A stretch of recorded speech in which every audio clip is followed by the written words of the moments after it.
Bonjour mesdames et messieurs, bienvenue dans ce 6h30. Nous sommes le 16 octobre 2018 et comme chaque année, à cette même date, l'on célèbre la Journée mondiale de l'alimentation et la 38e édition a lieu autour du thème « Agir pour l'avenir, la faim zéro en 2030, c'est possible ».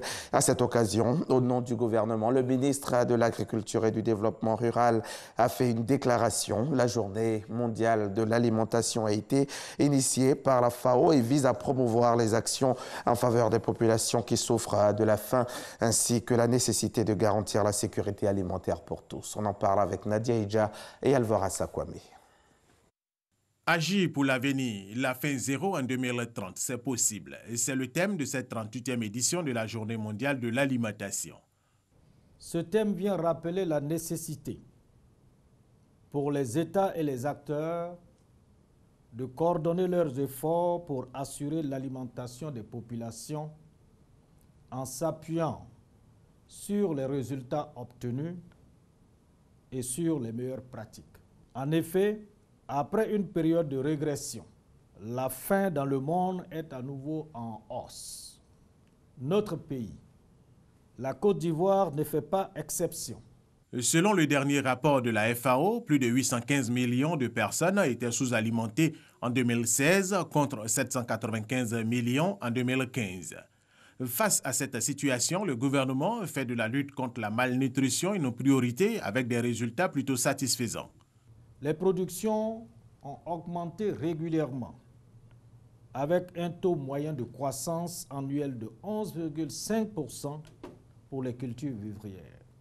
La sécurité alimentaire des populations s'est améliorée et le taux de pauvreté en milieu rural a enregistré sa plus forte baisse, passant de 62,5% en 2008 à 56,8% en 2015. Cette tendance sera renforcée et améliorée par la mise en œuvre du programme national d'investissement agricole de deuxième génération qui mettra l'accent sur la transformation structurelle de notre agriculture. La Journée mondiale de l'alimentation se tient le 16 octobre de chaque année. Et cette année, ici en Côte d'Ivoire, elle sera célébrée du 17 au 20 octobre à Bouaké et sera couplée à la journée de l'administration agricole délocalisée dans les régions de l'Ifou, du Hambol, du Bélier et de Béké. Le dessin est une activité pratiquée par de nombreux amateurs d'art, un loisir qui offre de multiples bienfaits. On dessine pour le plaisir, on dessine pour exprimer sa créativité, pour se détendre et s'évader, mais aussi pour faire travailler le cerveau. C'est le cas de Hello, jeune peintre ivoirien qui vit en France depuis 2001. Hello réalise des portraits avec le chocolat.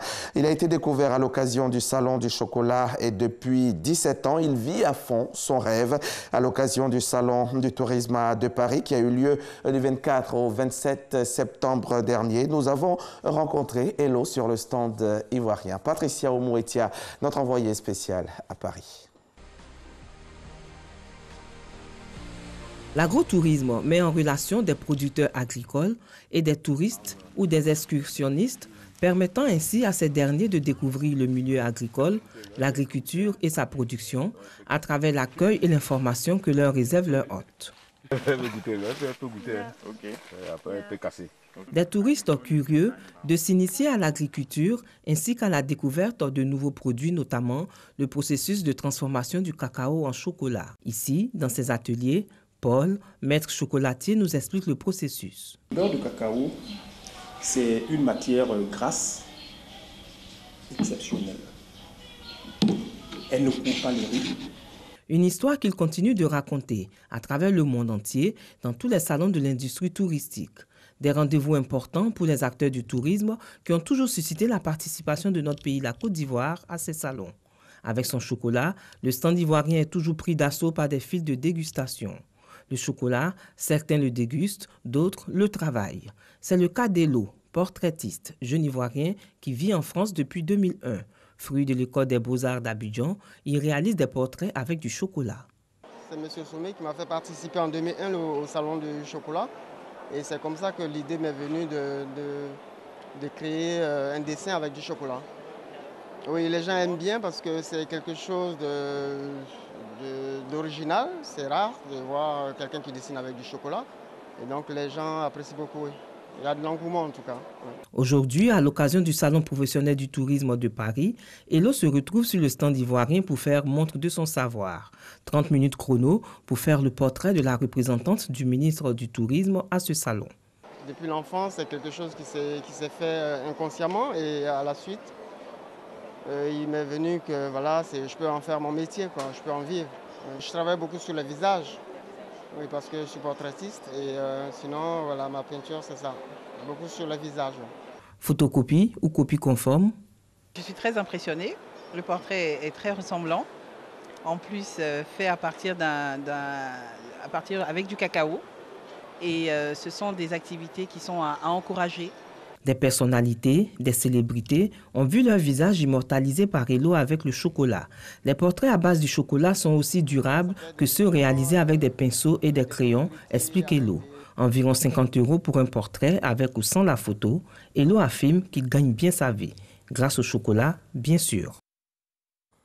Et ici en Côte d'Ivoire, l'actualité, ce sont les élections couplées, municipales et régionales qui ont eu lieu samedi dernier, 13 octobre 2018. Les résultats ont commencé à tomber depuis dimanche et plusieurs personnes ont été réélues. D'autres sont nouvellement élues. On écoute les réactions. Dans plusieurs régions et communes, les résultats sont bien connus. L'heure est à la fête avant la reprise des chantiers de développement. Merci à toutes les populations de Treichville qui ont compris que c'était une élection locale, une élection de développement. Merci à toutes ces populations qui nous ont fait confiance. Aujourd'hui, nous allons nous mettre au travail pour rendre aux populations la confiance qu'elles nous ont donnée. La commune du Plateau, elle est tout sourire. Proclamé vainqueur à la mi-journée après quelques tensions, le nouveau maire Jacques Owo se réjouit avec ses populations. Nous avons dit que nous voulons une vision éco-citoyenne, d'accord ? Donc c'est vraiment voir comment être proche de nos populations, voir quels sont les programmes sociaux que nous pouvons développer, voir également comment nous pouvons apporter en termes d'amélioration de l'environnement pour que les administrés, qu'ils soient résidents ou pas, puissent se retrouver au niveau de la commune. À Cocody, le maire entrant de Zionoula vient de rejoindre son domicile sur Abidjan. Un peu de repos après de longues semaines de campagne. Mon programme est articulé autour du développement durable, c'est-à-dire axé sur la santé, l'éducation et l'économie. Surtout l'emploi des jeunes, la santé et l'environnement qui sont plus ou moins liés. Malheureusement, je suis d'une ville qui est très très sale, ce qui génère pas mal de pandémies. Le paludisme par exemple, on a plein de retenues d'eau, on n'a pratiquement pas de route, pas de voirie. Donc l'ampleur de la tâche est énorme. Avec lui, le président du conseil régional de Naniébi, Tiassa. Le plus que j'apporte à la région, c'est surtout mon parcours.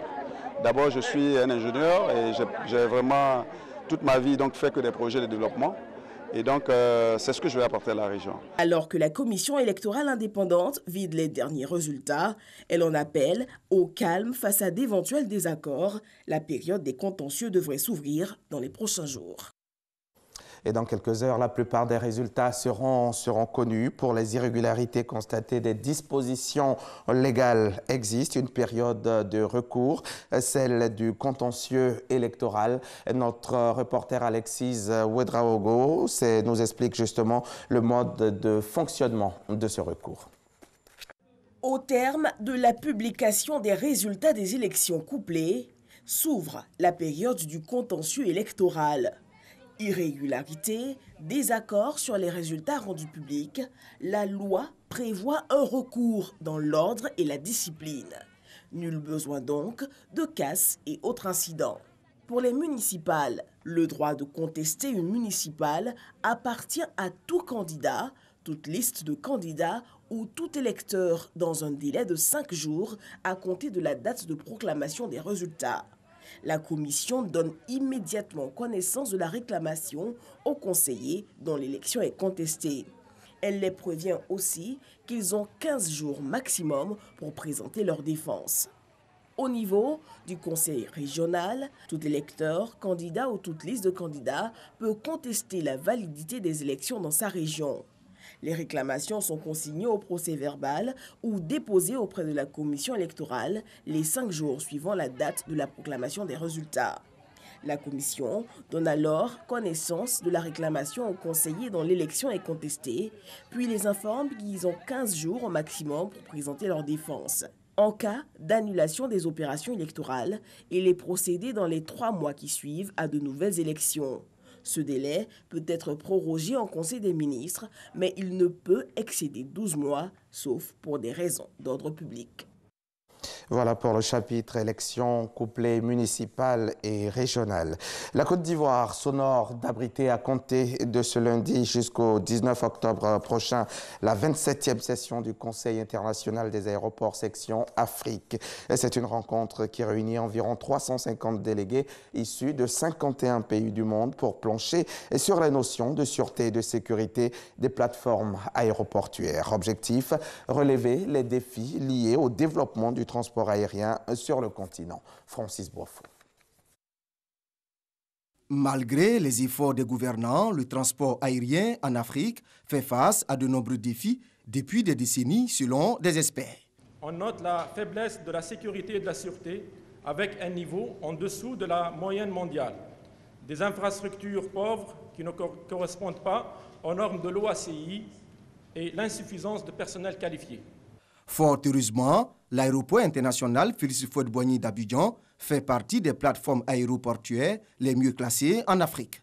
Aéria, gestionnaire de l'aéroport international Félix Houphouët-Boigny d'Abidjan, a reçu donc en 2016 le prix de la meilleure amélioration de la sécurité aéroportuaire en Afrique, Safety Awards, son certificat d'aérodrome en 2017, le premier exploitant d'aéroport d'Afrique déclaré neutre en carbone, la certification ISO 9015 et enfin l'agrément de la TSA qui a permis à la Côte d'Ivoire, qui effectue maintenant 3 vols par semaine directs d'Abidjan à l'aéroport Newark dans le New Jersey. Le dynamisme impulsé par Aéria sur la plateforme est une des raisons qui justifie la tenue de la 27e session du Conseil international des aéroports section Afrique à Abidjan. Il s'agit pour environ 350 délégués venus de 50 pays du monde de plancher sur les notions de sûreté et de sécurité pour un transport aérien plus sûr, plus sérieux, efficace et écologiquement responsable. Engagés dans le même combat, confrontés aux mêmes défis, les aéroports africains sont condamnés à travailler davantage, à travailler ensemble pour répondre aux standards internationaux. Avec 260 aéroports et 40 partenaires commerciaux répartis dans 51 pays, le Conseil international des aéroports section Afrique fait la promotion de l'excellence dans la gestion et l'exploitation des aéroports. Le 17e sommet de la francophonie a lieu à Erevan avec plus de 50 chefs d'État qui ont effectué le déplacement pour la réussite de l'événement. Notre reporter Éric Goré, lui, s'est intéressé aux à-côtés et aux dispositions sécuritaires. Loin donc du lieu du sommet, il s'est rendu dans l'hôtel qui accueille ces personnalités. On en parle donc avec lui-même. Éric Goré. Une cinquantaine de chefs d'État présentes à Erevan, la capitale de l'Arménie, dont le vice-président Kablandu Khan de la Côte d'Ivoire et le président Emmanuel Macron de la France. Voici l'édifice qui accueille ces hautes personnalités. La voie menant à l'entrée de ce bâtiment est interdite d'accès aux automobilistes, outre les véhicules de police. Devant cet immeuble, des agents de police en tenue ou même en civil veillent au grain. À l'intérieur, c'est le même dispositif. La chargée de protocole qui évite le champ de notre caméra s'attelle à bien faire les choses. Ici, c'est Edvard et Mariano, ces chefs cuisiniers, qui ont pour mission d'apprécier les mets avant que les chefs d'État ne prennent leur repas. À la deuxième sortie de l'immeuble se trouve un musicien. Il joue son accordéon, histoire de souhaiter la bienvenue à ces hautes personnalités mondiales. Pour la circonstance, jeudi est déclaré chômé et payé en Arménie et les populations en profitent aisément. Eric Goré. C'est le gouvernement nigérian qui a annoncé la mort d'une infirmière du comité international de la Croix-Rouge hier lundi 15 octobre. Owa Lehman, 24 ans, faisait partie des 3 humanitaires enlevés le 1er mars 2018 au cours d'une attaque dans le nord-est du pays.